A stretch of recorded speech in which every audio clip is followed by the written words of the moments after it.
तो स्टार्ट करते हैं आज 4.1। ठीक है एक्सरसाइज। कल हमने क्या पढ़ा था, इसका बेसिक इंट्रो पढ़ा था इस चैप्टर का, चौथा चैप्टर जो चल रहा अपना क्वाड्रेटिक इक्वेशन यानी द्विघात समीकरण। तो आज 4.1 है। पहला क्वेश्चन क्या कह रहा है कि किताब देखना सब, ठीक है, किताब में क्वेश्चन लिखा हुआ है 4.1 का पहला क्वेश्चन क्या कह रहा है कि जांच कीजिए कि क्या निम्न द्विघात समीकरण है या नहीं है। मतलब हमको चेक करना है कि द्विघात समीकरण है या नहीं। तो द्विघात समीकरण कब होंगे, जब उस समीकरण में x की पावर कितनी होगी, 2 होगी। समझ गए ना, जब 2 पावर होगी x की, अधिकतम की बात कर रहा हूँ, समझ गए, उससे ज़्यादा नहीं। यानी x की पावर कितनी होगी, 2 होगी, तभी वो समीकरण क्या होगी, आपकी द्विघात समीकरण होगी। तो मैंने 1-2 ले रखे हैं क्वेश्चन, आगे और भी कर सकते हो, एक और ले लेंगे। तो पहले इसको चेक करते हैं कि द्विघात समीकरण है या नहीं। क्या चेक करेंगे, इसको एक्सपेंड कर दो, x+1 का होल स्क्वायर, इसको खोलो जरा, क्या होता है a+b का होल स्क्वायर लगा देंगे ना, a² + b² यानी 1 का स्क्वायर 1 प्लस 2ab, a की जगह क्या है x और b की जगह क्या है 1, तो a इंटू बी हो जाएगा, देन x इंटू 1 x ही रहेगा। समझ आ गया इतना। फिर 2 से अंदर मल्टीप्लाई कर दो, 2x माइनस 3 दूनी 6। अब यहाँ से आपको आइडिया लग रहा है कि देखो x² आ चुका है, ये x² किसी से नहीं कटेगा। तो इसका मतलब यहीं से हम आइडिया लगा देंगे, ज़्यादा सॉल्व करने की आवश्यकता भी नहीं है। तो यहीं से हम पता लगाएंगे ये क्या है, एक द्विघात समीकरण है, क्योंकि यहाँ पर x की पावर कितनी आ चुकी है, 2 आ चुकी। अगर x की पावर यहाँ भी प्लस का 2 आती, मतलब प्लस का x² आता इधर भी, तो वो इससे क्या हो जाता, कट जाता, तो द्विघात समीकरण नहीं बचती है। बात समझ में आ गई ना। तो इसका मतलब ये द्विघात समीकरण है। कंप्लीट सॉल्व करोगे तो 2x से 2x कैंसिल हो जाएगी, तो जगह माइनस हो जाएगा ये, और जो बचेगा आपका x² + 1 माइनस का यहाँ जगह प्लस का 6 हो जाएगा, इक्वल टू 0, और x² + 7 इक्वल्स टू 0। तो ये क्या बन रहा है, एक द्विघात समीकरण। तो हम कहेंगे ये द्विघात समीकरण है। इसको चेक करते हैं अभी ये है या नहीं है। ठीक है, तो क्या करते हैं, इस x से पहले इन दोनों में गुणा, फिर -2 से दोनों में गुणा। समझ गए, पहले इस वाले x से करो इन दोनों में गुणा, x में करेंगे सबसे पहले तो x² आएगा, फिर इस 1 में करेंगे तो x इंटू 1 x आएगा। फिर अब -2 की बारी, -2 की x में गुणा करेंगे तो -2x, -2 की 1 में करेंगे तो -2 हो जाएगा। बात समझे। उसके बाद ऐसे इस वाले के लिए करेंगे, x से इन दोनों में गुणा कर दो, x², और 3 में करेंगे तो 3x, 1 में करेंगे, 1 किससे करेंगे तो -x, और 3 से करेंगे तो -3 हो जाएगा। बात समझ गए नहीं समझ गए। अब यहाँ से आप देख रहे हो ये प्लस का x² है, ये भी प्लस का x² है, यहाँ आके माइनस हो जाना है, यानी x² से x² कैंसिल हो जाना है, कट जाएगा, वो 0 हो जाएगा। तो इस वाले टर्म में कहीं x² बचा आपका, नहीं बचा, तो इसका मतलब हम कह सकते हैं कि ये आपका एक द्विघात समीकरण नहीं है। बात समझे कि नहीं समझे। मतलब ऐसे चेक करना हमको सॉल्व करके कि वो द्विघात समीकरण है या नहीं है। वो पता कैसे लगेगा आपको, जब उसमें x की पावर कितनी आएगी, आपकी 2 आएगी, तब जाके वो द्विघात समीकरण होगा। समझ गए नहीं समझ गए। एक और क्वेश्चन है आपके बुक का, क्वेश्चन नंबर 7 है। ठीक है, इसको करते हैं एक बार, बाकी आप खुद से कर लेना ट्राई। ठीक, ध्यान देना, पावर हमेशा स्क्वायर में होनी चाहिए, मतलब 2 से ज़्यादा पावर होगी। यहाँ 2 से ज़्यादा अगर यहाँ पर x² आता और यहाँ पर x³ का फंक्शन भी आता, तब भी वो द्विघात समीकरण नहीं होती, क्योंकि यहाँ पर x की पावर कितनी आ चुकी होती, 3। इस चीज़ का ध्यान देना, मतलब 2 से ज़्यादा पावर नहीं होनी चाहिए। ठीक है, अब एक 7th वाला क्वेश्चन क्या कह रहा है, देखो, x+2 का whole cube equals to 2x, और यहाँ लिखा है x² - 1। ठीक है, इसको आपको चेक करना कि द्विघात समीकरण है या नहीं। तो यहाँ पर a+b का होल क्यूब, देखो यहाँ पर क्या होता है, a+b का होल क्यूब, बताओ, a³ + b³ + 3a + b, ओ सॉरी, यहाँ पर 3ab भी आएगा। ठीक है, 3ab ब्रैकेट में a + b, ठीक, या फिर ऐसे लिख दो 3a² + 3ab², आपकी मर्जी है। ये हो गया। इस फॉर्मूले में रखो जरा, x की जगह a और b की जगह पे कितना रखेंगे, 3। तो देखो x a की जगह पर आ जाएगा x³ 2 का क्यूब प्लस 3, x की जगह पर a, मतलब सॉरी a की जगह पर x और b की जगह पर 2, और x प्लस कितना आ जाएगा आपका 2। समझ गए इतना। इक्वल में क्या आ जाएगा, 2 से अंदर गुणा कर दो, 2x से, मतलब इसमें करेंगे तो 2x क्यूब, ये वाला फॉर्मूला है, इसको अलग से समझ जाने से। 2x³ माइनस 2 एकम 2x। अब यहाँ पर आप देख रहे होगे ये x³ वाला फंक्शन आया आपका, ये आपका 2x³ वाला है। अगर यहाँ पर 2x³ होता तब तो कट जाता, तब तो क्यूब वाला फंक्शन गया। बट अभी 2x³ यहाँ x³ नहीं कट पाएगा, घटेगा भी तो एक x³ तो बचेगा ही फिर भी। तो इसका मतलब यहाँ पर x की पावर कितनी आ जा रही है, 3 आ जा रही है। तो इसका मतलब है कि ये द्विघात समीकरण नहीं होगा आपके लिए। बात समझे कि नहीं समझे, पता लग गया ना। तो इस तरीके से जितने भी क्वेश्चन हैं इसमें पहले वाले में 8 क्वेश्चन है, समझ गए। सबको ऐसे ही सॉल्व करना आपको और चेक करना है कि द्विघात समीकरण है या नहीं, समझ गए ना। एक बार थोड़ा इनको नोट कर लो, उसके बाद 1-2 क्वेश्चन आप खुद से ट्राई करना, ठीक है।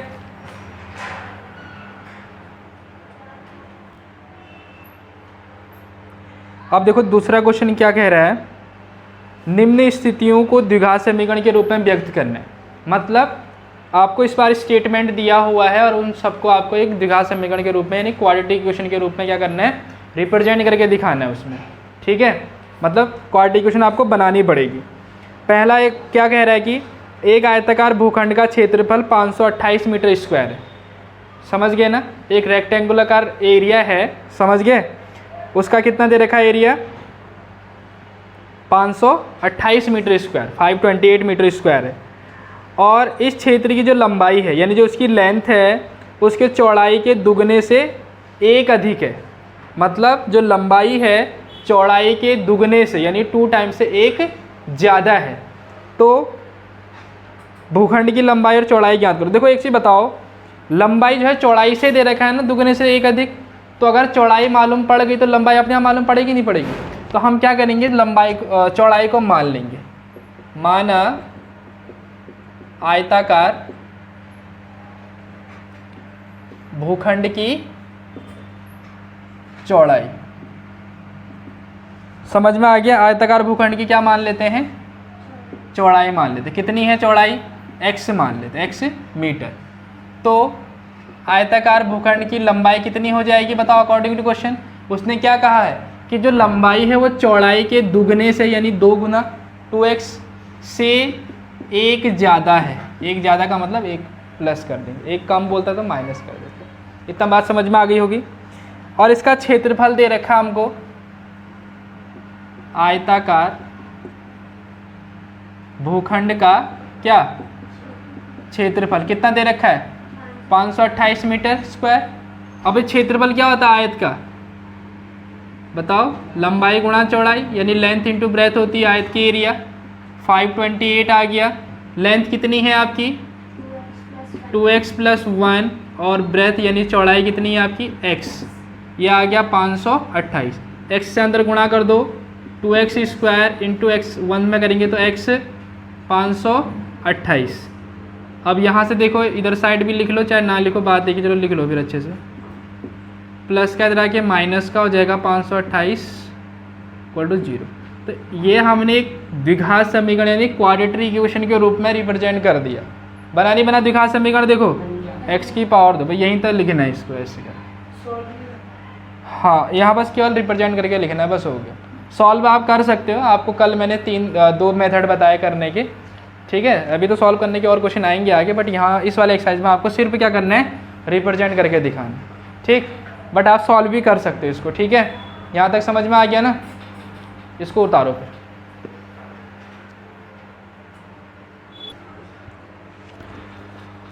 अब दूसरा क्वेश्चन देखो क्या कह रहा है।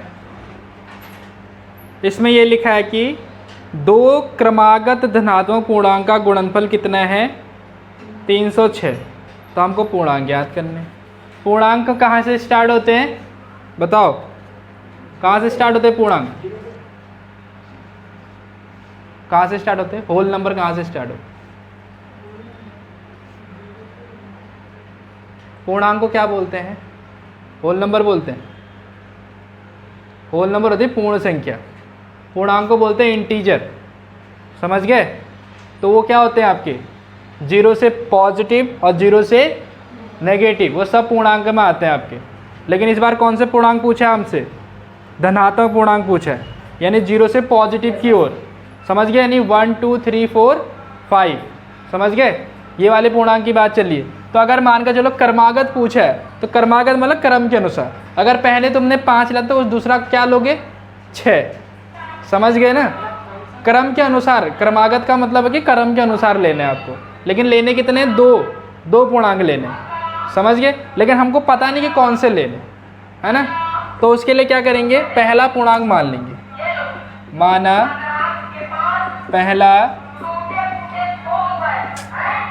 पहला धनात्मक पूर्णांक,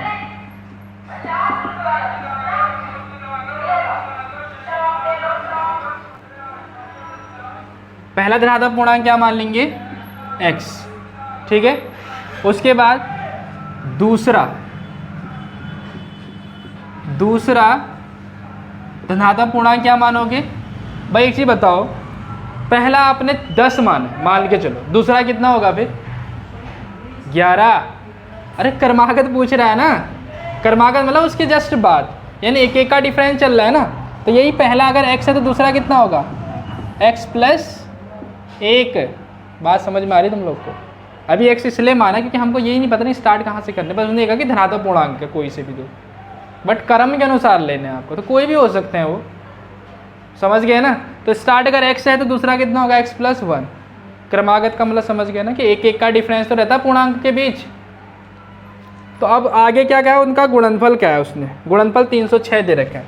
अकॉर्डिंग टू क्वेश्चन इनका गुणनफल x गुणा x + 1, इनका गुणनफल कितना दे रखा है 306 दे रखा है। x के अंदर गुणा कर दो, x² 1 में करेंगे तो x और 306, बस यही तो करना था इसमें, इधर आगे माइनस का हो। ये बात समझ में आ गई ना, +1 क्यों करा भाई, अगर पहला 5 है तो दूसरा 6 होगा ना, इसमें +1, अब हमने 5 की जगह x लिया तो दूसरा क्या होगा x + 1, इससे 1 ज़्यादा ही तो होगा, इसलिए कर रखा। बट अभी हमें स्टार्ट नहीं पता था क्या चीज़ करना है। 306 इन दोनों का गुणनफल दिया हुआ था, बात समझ गया ना, लिख लो उसको।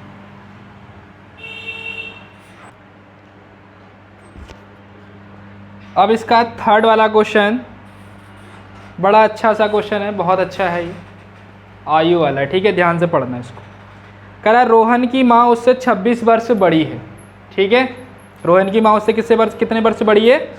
अगर रोहन 10 साल का है तो उसकी माँ कितने साल की होगी जरा बताओ तो, 36 साल की। बात समझ में आ गया ना, अरे नहीं समझ में आया, अरे उन्होंने कहा कि रोहन की माँ उससे 26 वर्ष बड़ी है, रोहन जितने साल का है उससे 26 साल बड़ी उनकी क्या है, माता जी हैं, समझ गए ना। तो वही कह रहा था कि अगर रोहन 10 साल का है तो उनकी मम्मी कितने साल की होंगी, 26 साल बड़ी हो गई ना। कह रहा है कि उनकी वर्तमान तो नहीं बोला, उनकी आयु का गुणनफल अब से 3 वर्ष पश्चात 360 हो जाएगा, यानी उन दोनों की आयु का जो गुणनफल है 3 वर्ष बाद कितना हो जाएगा, कह रहा है वो 360। तो वर्तमान आयु पता करनी, तो पहले तो मान लेते हैं, माना रोहन की इसलिए मानी हमने क्योंकि रोहन की आयु से हमको किसकी आयु पता लग जाएगी, हाँ रोहन की माँ की आयु। तो यहाँ लिखेंगे अतः रोहन की माँ की क्या वर्तमान आयु कितनी है, रोहन से 26 साल बड़ी है ना वो, तो यानी अगर रोहन x है तो उनकी मम्मी x + 26 वर्ष की हो जाएगी। छोटी होते तो मम्मी छोटी कैसे हो सकती है ओके बात समझ गए। तो अब यहाँ पर क्या कह रहा है कि अब से 3 वर्ष बाद, अब से कितने वर्ष बाद, 3 वर्ष बाद। तो पहले तो 3 वर्ष बाद की बात चल रही, तो 3 वर्ष बाद किनकी आयु, रोहन भैया की आयु, रोहन की बताओ जरा, 3 वर्ष बाद रोहन की आयु कितनी हो जाएगी भाई, 3 वर्ष बाद, देखो अभी अगर मान लो रोहन 10 साल का है तो 3 वर्ष बाद कितने साल का हो जाएगा, 13। तुम 3x कह रहे थे, नहीं तो 30 साल हो जाएगा 3 वर्ष में वो, तो कितना हो जाएगा x + बात समझ, 3 जुड़ जाएगा ना 3 साल बाद, तो ये हो गया। और 3 वर्ष बाद रोहन माँ की आयु कितनी हो जाएगी? अभी देखो x + 26 साल की है उनकी मम्मी, तो 3 साल बाद 3 और जुड़ जाएंगे तो कितना हो जाएगा? हाँ, तो x प्लस ये उनकी मम्मी की आयु आ गई। तो अकॉर्डिंग टू क्वेश्चन क्या कहा है कि इनकी आयु का क्या गुणनफल, इनकी आयु का क्या गुणनफल कितना दिया हुआ है? 360 दे रखा है। इतना समझ में आ गया ना? तो इनकी गुणा कर, तो पहले x से इन दोनों में गुणा करना है। x से x में करेंगे तो x², x की गुणा 29 में करेंगे तो कितना आएगा? 29। उसके बाद 3 से करो x में 3x, और 29 से गुणा किससे करेंगे? 3 से। 9 × 27 हो जाएगा, 3 दूनी 6 और 2 8। बात समझ गए? ये आपका 360 हो गया। देखो x² ऐसे ही आया, 29x और 3x मिला के कितने x हो जाएंगे? 9 3 कितना होता है? 12, तो 32x हो जाएगा ये, ठीक है। और बाकी देखो प्लस का 87 वैसी है, माइनस इधर से आ जाएगा ये 360। इसको 360 में से घटा देंगे तो कितना आएगा ज़रा बताओ तो? x² 32x कितना आएगा? माइनस का आएगा ना, कितना आएगा? 3, और यहाँ से कितना आया ये? 15, और ये 2 = 0। तो ये आपका क्या आ गया? एक द्विघात समीकरण बन गया। बात समझे कि नहीं समझे? पता लग गया ना? इसने ये कहा कि 3 वर्ष बाद गुणनफल दे रखा था उसने। अगर वर्तमान आय का गुणनफल बोलते तो इन दोनों की गुणा करके लिख लेते 360। ठीक है, लिख लो फिर भाई इसको।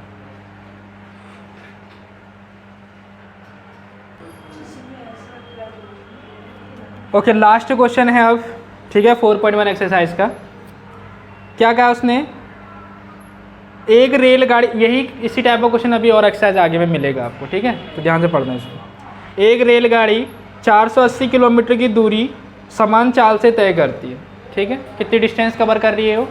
480 किलोमीटर की दूरी समान चाल से तय करती है, और यदि उसकी चाल को 8 किलोमीटर प्रति घंटा कम कर देते हैं तो वह उसी दूरी यानी 480 किलोमीटर दूरी तय करने में 3 घंटा अधिक समय लेती है। तो हमको जो है रेलगाड़ी की चाल ज्ञात करनी। सबसे पहले तो मान लेते शुरुआत में, माना, हाँ बिना माने तो नहीं होगा भैया, माना रेलगाड़ी की क्या x किलोमीटर प्रति घंटा, ठीक है।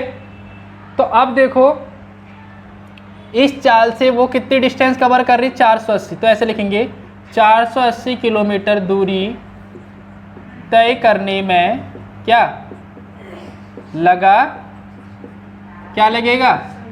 समय, जिसको हम क्या कहते हैं? t1 कह दे रहे हैं, ठीक है। समय बराबर क्या होता है? दूरी बटे चाल। टाइम इक्वल टू कितना होता है? डिस्टेंस अपॉन स्पीड होता है ना, यानी समय बराबर दूरी बटे चाल। दूरी कितनी है आपकी? 480, और चाल कितनी है आपकी? x। समझ गए? अब उसने क्या कहा? उसने अकॉर्डिंग टू क्वेश्चन क्या कहा है, या चलो अभी इसको बाद में लिखें, या फिर यहीं पे ले, तुम्हारी मर्जी। क्या कहा है उसने कि इसकी चाल कितना बढ़ा दें?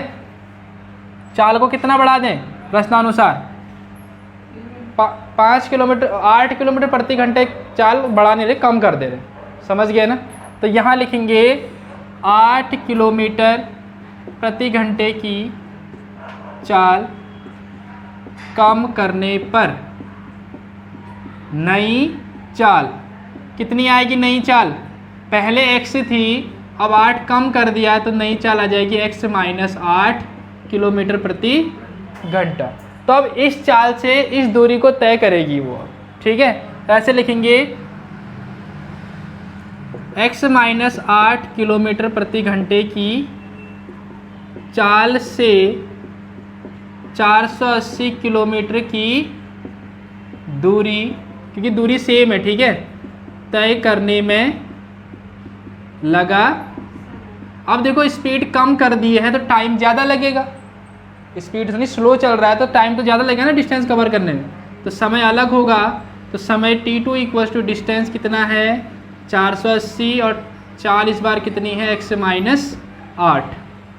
समझ गए। अब इसने क्या कहा है, इसने ये कहा है कि जो समय लग रहा है वो पहले समय से कितना कम लग रहा है, सॉरी कितना ज़्यादा लग रहा है, 3 घंटे ज़्यादा लग रहा है। यानी जो t2 समय है वो t1 समय से कितना ज़्यादा है, 3 घंटा ज़्यादा है या नहीं, है बताओ भाई। हमने स्पीड कम कर दी तो समय तो ज़्यादा ही लगेगा। पहले अगर वो जितने घंटे में पहुंच रहा है दूसरे चाल कम करने के बाद 3 घंटा लेट पहुंचेगा, मतलब 3 घंटा देरी से पहुंचेगा। तो यानी दूसरा समय 3 घंटा ज़्यादा लगा रहा है पहले समय। लिखने का तरीका समझ में आ गया लोगों को। तो यहाँ पर देखो t2 कितना है, t2 बटे x minus 8 equals to t1 कितना है 480 बटे x प्लस का 3। इसको इधर साइड लिख लो, माइनस का हो जाएगा 480 बट्टे एक्स इक्वल्स टू 3। अब क्या करो, इनका एलसीएम ले लो यहीं पर। इनका एलसीएम सेम आएगा, देखो x minus 8 into x multiply करके आया एलसीएम, तो इसकी मल्टीप्लाई के साथ इसकी मल्टीप्लाई इसके साथ करो। x की मल्टीप्लाई इसके साथ करोगे तो कितना आएगा 480x, बीच में माइनस का साइन है। अब 480 की गुणा इसमें करो, पहले तो x में करोगे तो कितना आएगा 480x आएगा, फिर माइनस, समझ गए ना, और ये वाला माइनस क्या बना देगा उसको, प्लस बना देगा। तो यहाँ पर आएगा प्लस का, अब 480 गुणा 8 से करेंगे तो कितना आएगा, 8 का 0 का 0, 8 अट्ठे 64 का 4, हासिल 6 आ गया, और 8 चौको 32 और 6 कितना आएगा आपका, समझ गए ना। और इक्वल्स टू में कितना है आपका 3। 480 से ये वाला 480 कट गया, माइनस का है, ऊपर क्या बचा आपका 3840 है ना, और अपॉन में देखो x से अंदर गुणा कर दो, x square minus 8x equals to 3। अब 3 से गुणा हो जाएगी उधर, तो 3 से गुणा कर दो, कितना आ जाएगा यहाँ पर 3x स्क्वायर और 8 तियाँ 24x, और बराबर में क्या आ जाएगा 3840। समझ गए ना। अब ऐसे भी 3 से कट रहा, 3 कॉमन ले सकते हो, नहीं तो कॉमन नहीं, चलो ले लो, हटाओ कॉमन, इधर ही लिख लेते हैं इसको, 3 कॉमन ले लो आप। तो यहाँ पर कितना आएगा एक्स स्क्वायर, 3 का भागा 24 में कितनी बार जा रहा है 8 बार, 3 अट्ठे 24 हो गया, और इक्वल्स टू में कितना है आपका 3840। 3 मल्टीप्लाई में डिवाइड में चला जाएगा तो 3 से कट जाएगा, 3 एकम 3, 3 दूनी 6 हो जाएगा, और 3 अट्ठे 24, 1280 आ जाएगा। तो x square minus 8x minus 1280 equals to 0। ये प्लस के अंदर माइनस हो जाएगा, ठीक है। तो ये आपकी क्या बन गई, एक द्विघात समीकरण बन गई। बात समझ में आ गई नहीं आ गई। पहले स्पीड आपने निकाली फर्स्ट 480 किलोमीटर दूरी तय करने के बाद, फिर उसके बाद दूसरी स्पीड हमने कम करने के बाद फिर समय निकाला t2, और दूसरा समय जो है पहले समय से 3 ज़्यादा था, दोनों की वैल्यू रख दी, फिर उसको सॉल्व करके एक द्विघात समीकरण मिल गया आपको। बात समझ में आ गई होगी, पता लग गया कैसे करा। तो एक्सरसाइज क्या होगी आज कंप्लीट हो गई 4.1, ठीक है। अब 4.2 कल स्टार्ट करते हैं, ठीक है। तो आज के लिए बस इतना ही, इतना आप पढ़ लो, और इसके सारे जितने भी ये क्या बोलते हैं इक्वेशन बना रखे ना, एक बार खुद से सॉल्व कर लेना। कल बताया था ना सारा किस तरीके से इक्वेशन सॉल्व करते हैं, ठीक है। तो उसके बाद नेक्स्ट एक्सरसाइज में फिर तो हम इक्वेशन ही सॉल्व करना है उसके बाद, ठीक। तो आज के लिए बस इतना ही, ठीक है।